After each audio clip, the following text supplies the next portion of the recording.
pessoal, tudo bem? Hoje nós vamos dar início a nossos estudos sobre as estruturas de joelhos, né, as lesões, também as prevenções. Vamos falar um pouquinho mais sobre essa estrutura tão complexa e também que gera tantos conflitos aí, tantas lesões dentro do balé clássico, certo? Primeiramente, né, vamos dar uma revisadinha na estrutura para a gente poder reconhecer um pouquinho sobre os problemas que podem ser gerados, né?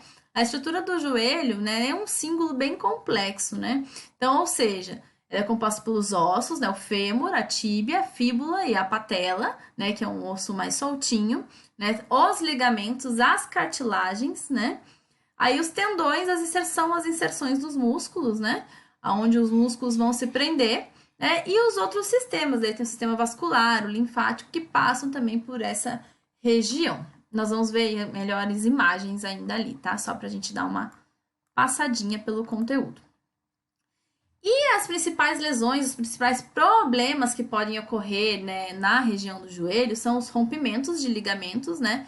Principalmente os mais preocupantes são os ligamentos, os laterais também, né? Mas os ligamentos cruzados anterior e posterior são os de maior preocupação. Mas a gente vai ver ali as estruturas, daqui a pouquinho nós vamos ver, né? São 4 ligamentos que nós temos no joelho de importância, né? A luxação patelar é uma lesão também comum, né? A condromalácia patelar, a artrose, tendinite patelar e as lesões de menisco. Eu deixei grifadinho para vocês a condromalácia patelar e a tendinite patelar, porque são as que mais são as que se vê mais comumente no balé clássico, tá?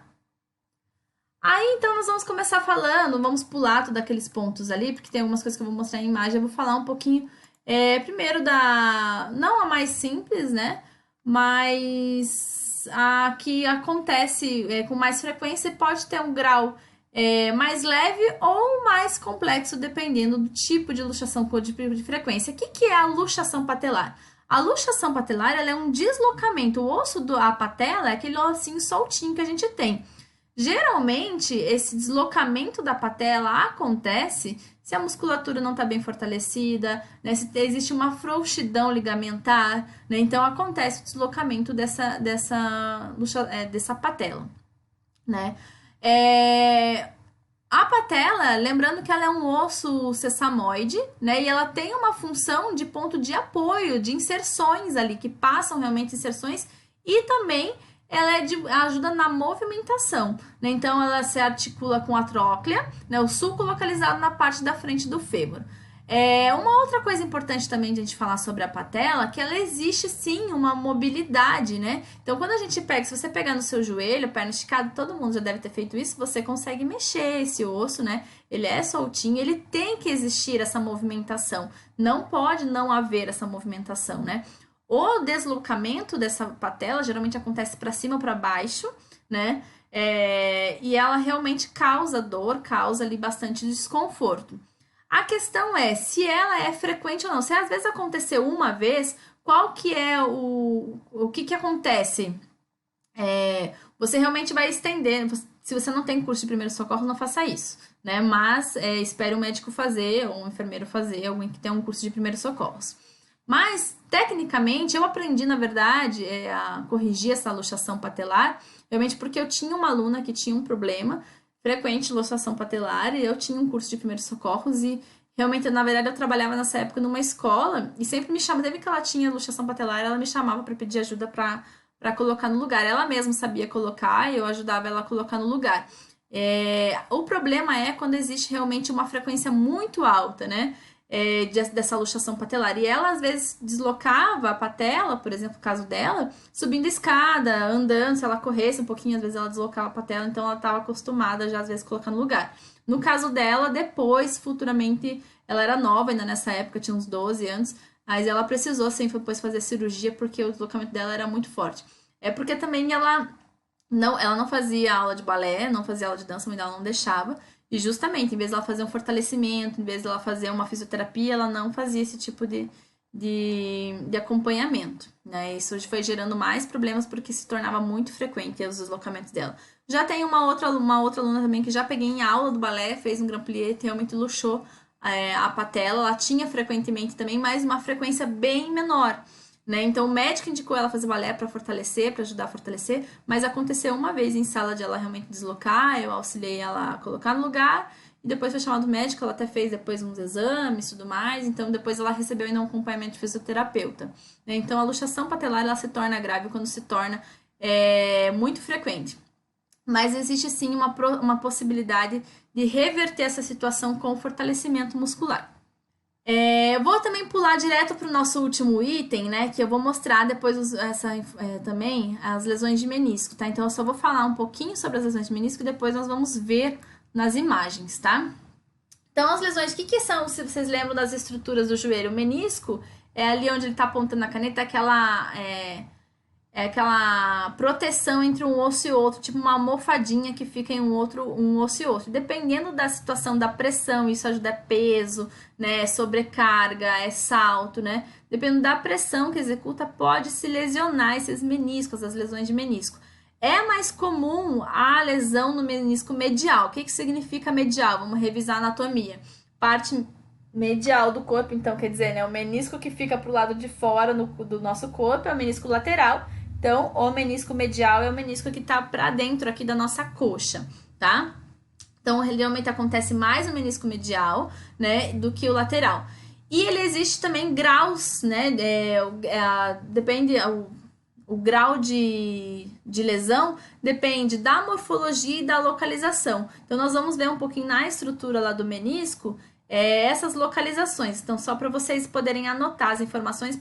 Até anotem agora, porque daí quando a gente for ver, visualizar, vocês já vão conseguir reconhecer. Então, as lesões podem ser acometidas na raiz, no corno posterior, no corno anterior e no corpo, tá? Elas podem ser também centrais ou periféricas. Periféricas mais fora, né? Onde está a caneta encostando, ou pode ser mais centrais, mais para dentro da coisa, dentro do menisco, tá? Dentro da coisa é ótimo, né, gente? As lesões também podem ser verticais, horizontais, radiais, com flap, complexas e com alça de balde. Nós vamos ver um pouquinho dessas lesões aí, tá bom? Então, gente, essas lesões de menisco podem ser por N motivos. Pode ser fatores genéticos, pode ser fatores realmente de idade, né? Pode ser também fatores de prática mesmo, né? Tipo, realmente de uso do joelho, de mau uso, vamos dizer assim, né? Ou num esporte, ou numa atividade física, ou até mesmo dentro do balé clássico, né? Pode sim acontecer. Não é uma lesão tão comum no balé, porque uma das coisas que ameniza o menisco é o fortalecimento do quadríceps, tá? Então, como no balé a gente trabalha muito quadríceps também, tem um trabalho muito forte de quadríceps, então as lesões de menisco não são uma lesão muito comum dentro do balé. E vamos aqui para as nossas observações agora, né? Então, vamos ver aqui essa estrutura do joelho de uma forma mais, né? Então, nós temos aqui os ossos, a gente consegue ver os músculos e as inserções, aqui é o tendão, né? O tendão patelar. A patela passa ali por trás, eu vou tirar um pouquinho dessas estruturas para vocês conseguirem ver, tá? Os músculos se inserindo, tá? E ali nós vamos conseguir ver as articulações. Deixa eu só passar aqui para vocês verem, ó, as estruturas são um pouquinho até mais complexas, na verdade, se a gente colocar as inervações, né, e com tudo mais, certo? Aqui para vocês verem os ligamentos, tá? Ligamento cruzado, certo? Então, vocês podem ver que nós temos outros ligamentos aqui. Lá na frente nós temos o ligamento cruzado anterior. Esse ligamento, deixa eu ver se eu consigo inverter para vocês verem. Esse ligamento aqui, eu vou ter que tirar os outros da frente. Tá? Vou tirar essas cápsulas daqui, essas membranas. As membranas sinoviais são extremamente importantes para proteger os ossos, né? E eu vou tirar também esses aqui, ó. E ali nós temos o nosso vilão, né? Aqui é uma parte do ligamento do menisco aqui, ó. Ali os meniscos que a gente falou, já vamos entrar em meniscos. Mas aqui esse é o ligamento cruzado anterior. Deixa eu inverter aqui para vocês verem de cima. Ali a gente consegue ver lá, ó. Ele, pelo fato dele estar aqui por dentro, assim, ó. Ele se prende na estrutura lá na frente e aqui atrás. Esse ligamento aqui é o de maior risco. Geralmente não tem uma reabilitação muito certa para ele. Né? Então, geralmente é cirúrgico esse aqui. Esse é o ligamento, acho que mais difícil de se recuperar, tá? Então, se a gente virar as estruturas aqui, nós vamos ver outros tipos de ligamento também, ó. Tá, os ligamentos laterais.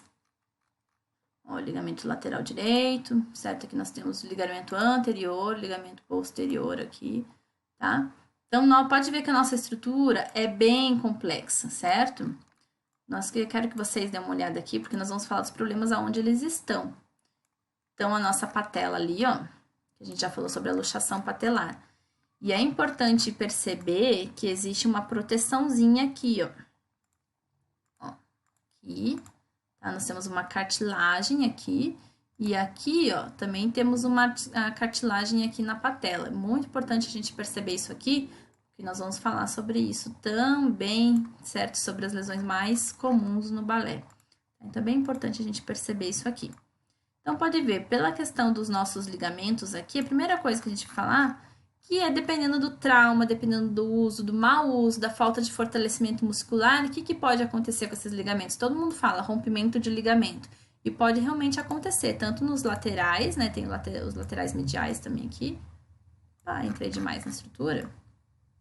Aqui, ó. Temos o medial aqui também, certo? Tanto pode acontecer rompimento nessas estruturas, o mais preocupante é lá o anterior, aquele que está lá por dentro, que eu falei, por causa da reabilitação dele, né? E os posteriores também, que eu acabei tirando ali aquela hora ali atrás, tá? O posterior ainda consegue uma reabilitação mais fácil, os laterais também, já o anterior aqui geralmente é mais cirúrgico mesmo, tá? Então, nós vamos seguir aqui, ó. A gente vê as outras estruturas. Aqui eu mostrei, né, numa estrutura mais complexa aqui com os músculos. Importante a gente perceber também, porque nós vamos falar depois sobre esse tendão aqui.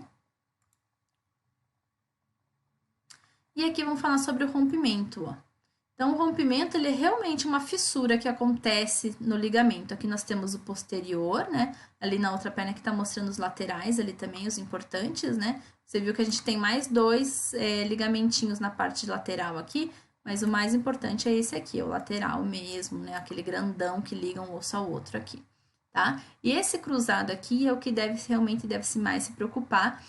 Não é um ligamento comum de lesão, de rompimento no balé clássico, mas em jogadores de futebol, né? Então, assim, lutadores de MMA, geralmente é mais comum. Mas esse posterior aqui, por causa da nossa hiperextensão de joelho, o uso da hiperextensão do joelho, sim, pode acontecer, tem que ter cuidado. Ter um cuidado, certo?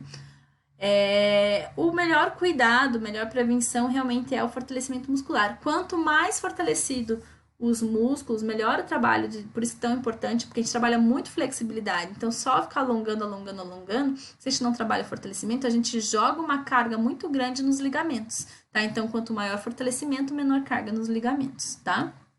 A gente segue aqui olhar, ó. Aqui a gente pode olhar aqui, ó. Uma inflamaçãozinha na cartilagem, tá vendo aqui, ó, que tá vermelhinho? E daí a gente pode falar sobre artrites e artroses, né? Aqui a gente percebe que é uma inflamação na membrana, né? Na membrana sinovial. Nós temos a cartilagem, isso aqui já tá com destruição de cartilagem também, né? Então, isso não é só uma inflamação na membrana sinovial.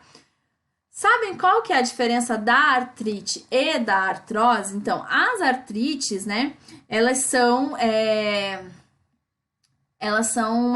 um problema na membrana sinovial, né? Então, que nem tá aqui, essa inflamaçãozinha aqui na membrana sinovial, tá? As artrites. As artroses já são um problema na cartilagem. Então, essa que é a diferença. Geralmente, causa-se dor no mesmo local, mas artrites e artrose são diferentes por causa dessa questão.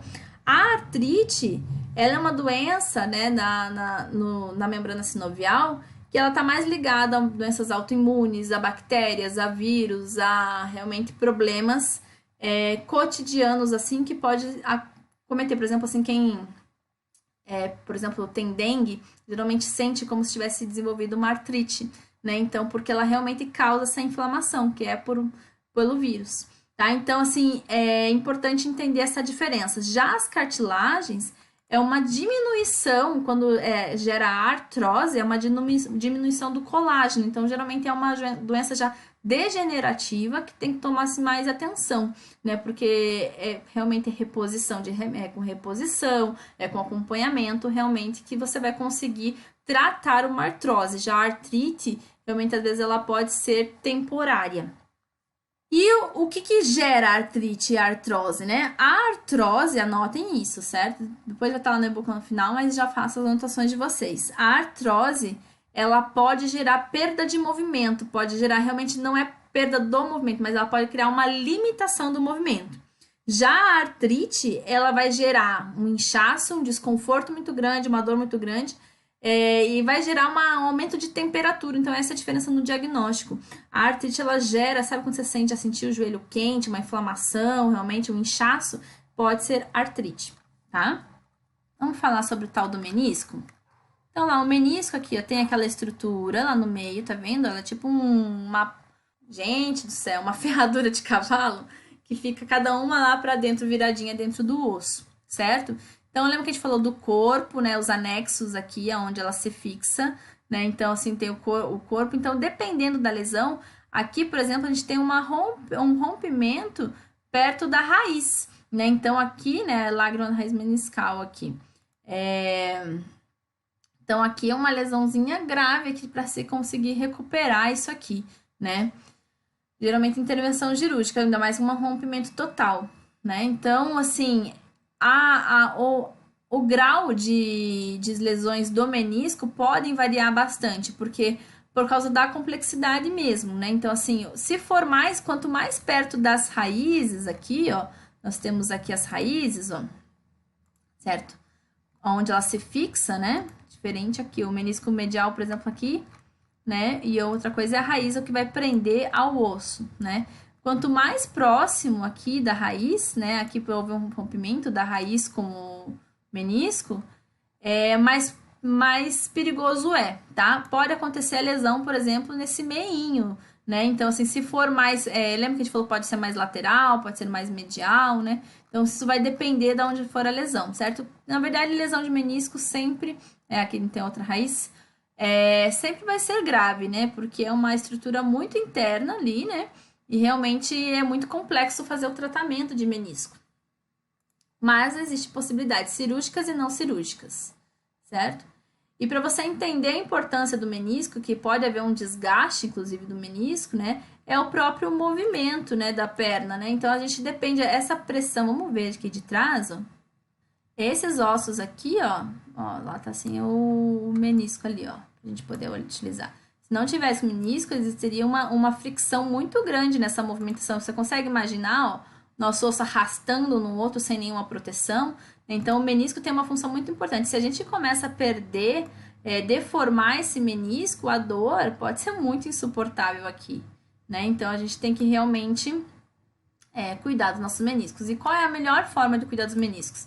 Tá vendo a complexidade de músculos? Esses músculos aqui, ó, bem fortalecidos aqui, fazem ligamento entre um outro osso, bem fortalecidos, e não só fortalecidos, alongados, porque se eles não estiverem alongados, o que acontece? A pressão no menisco aumenta, começa a puxar mais perto um do outro, né? Então, nós temos que ter os músculos bem alongados e ao mesmo tempo fortalecidos. Diminui a carga e a pressão aqui nesse meio, tá? É a melhor forma de prevenção. Por isso que não é uma coisa muito comum no balé, porque é uma coisa que a gente trabalha, muita flexibilidade, muita força nas pernas. Então, não é uma lesão tão comum, mas pode acontecer. Ainda mais se tiver já uma tendência genética e tudo mais, porque tem esses fatores também que influenciam, certo?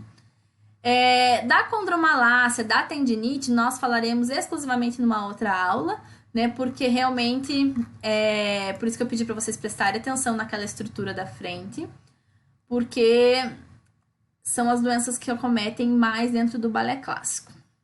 Então, aí a gente fica com o nosso questionamento na nossa aula, né? Quais serão movimentos do balé clássico que geram mais riscos para o joelho, né? Então, será que são os saltos? Será que são os pliés? Será que são os grand pliés? Vocês já pararam para pensar da questão do movimento que se realiza? Quais movimentos têm mais tendência a machucar o que no joelho, né? E a gente sempre tem que pensar, e qual é a prevenção, né? Porque pelo uso, pelo desgaste, isso em qualquer esporte, na dança, em qualquer coisa, isso vai acontecer, porque é um movimento repetitivo muito forte, né? Mas existe a prevenção, ou seja, o que alivia a possibilidade dessa lesão. Esse é o ponto principal para a gente sempre estar se perguntando. Qual é o modo de prevenção, certo? E aí, com isso, nós encerramos a nossa aula aqui. Nós continuamos ainda falando sobre o joelho na próxima aula. Agradeço a atenção de vocês e nos vemos em breve.